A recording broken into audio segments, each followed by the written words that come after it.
Pero bakit walang top 3? MUPH 2025 organization, bakit walang top 3? Hindi naman ako against bakit nanalo si kung nanalo si Atesa, pero yung questionable lang is bakit walang top 3? Nag-expect ako kasi nga 'di ba top 6 sila. And sa top 6 na 'yon, kukuha sila ng tatlo and magkakaroon ng or apat, basta bla bla bla. Tapos nagkakaroon ng final question. Yung isang question lang, tapos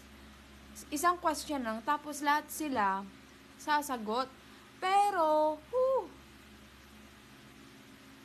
nabigla ako, te. Alam ko hindi lang ako yung nabigla.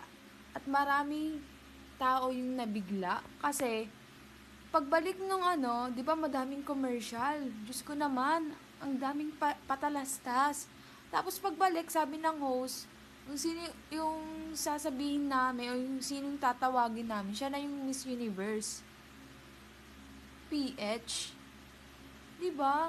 Hindi naman ako against ha. Okay, support ako kay Eta sa Manalo, pero yung akin lang, ba't walang top 3? 'Di ba? Para mas laban na laban. Like, mafe-feel namin yung laban nila. Kasi yung akin lang, panlaban ko si Cebu, si Liana, si Atesa, at si Muntinlupa. Sila talaga yung pinaka-boosh yung answer doon. Bakit walang top 3? Ako lang ba? Ha? Ako lang ba? Diyos ko naman.